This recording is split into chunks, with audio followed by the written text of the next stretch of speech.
Welcome to Rebuild My Church Again RMCA Bishop channel.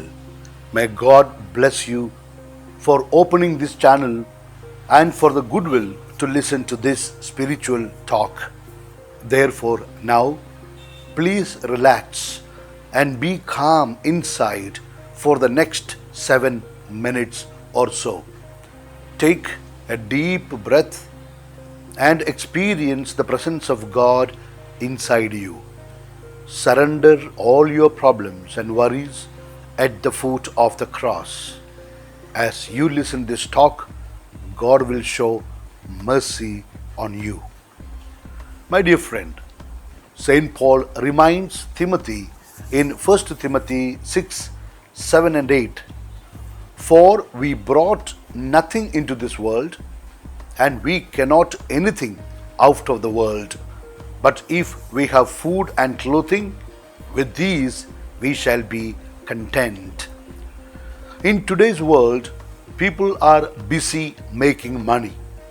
They are caught up in a mess.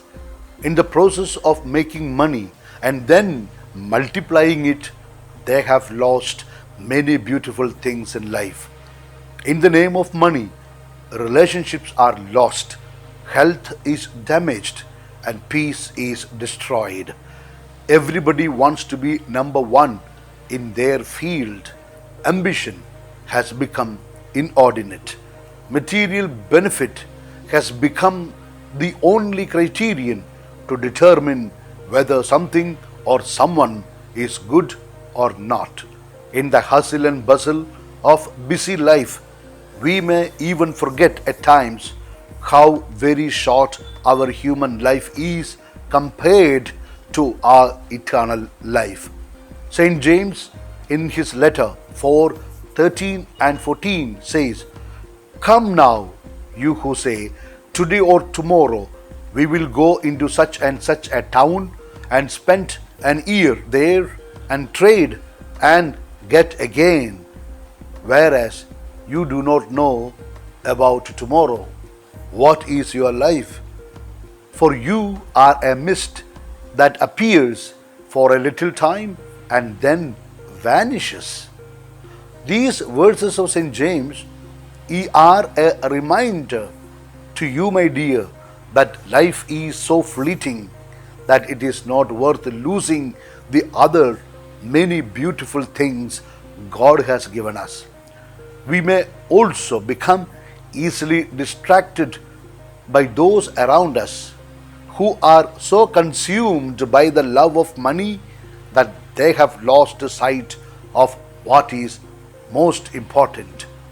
If the truth be known, those people often have very unhappy lives.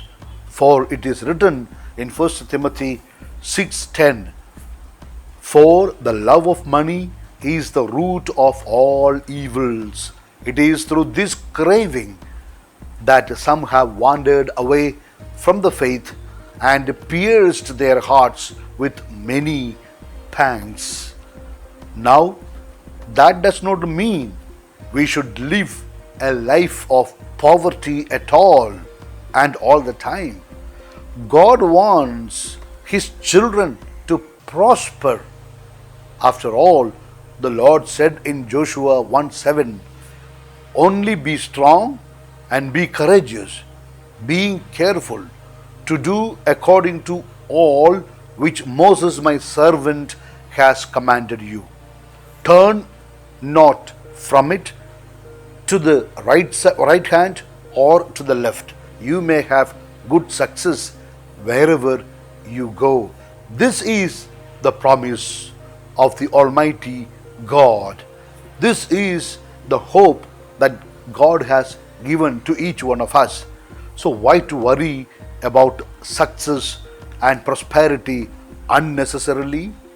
Live according to the law of God, and you will get success in whatever you do and wherever you go.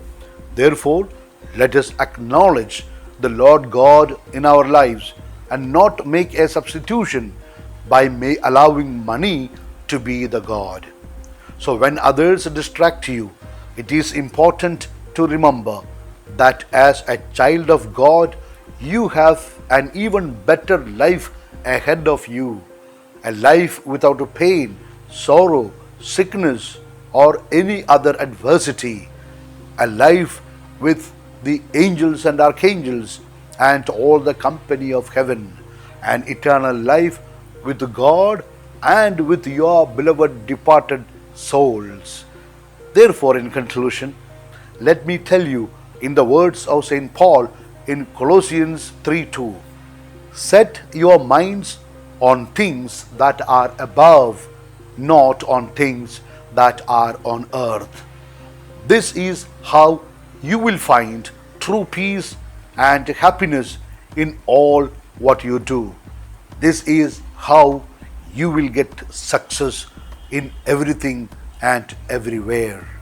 Therefore, my dear friend, I pray for you like St. John in his third letter, chapter 1, verse 2.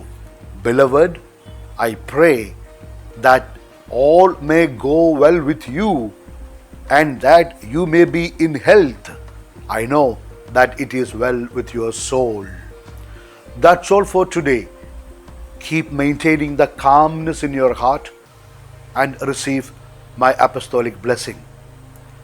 Please forward this talk to others for their benefit immediately after receiving the blessing. Please listen one more talk if possible after some time. It will bring you more God's blessings. Now, please make an intention for an urgent need of this day in your heart. My blessing is for that prayer which you place now before the Lord. Okay, here we go. May Almighty God bless you in the name of the Father and of the Son and of the Holy Spirit. Amen. Wish you a good day, and yours the Bishop of the Church, Bishop Franco Mulakyan.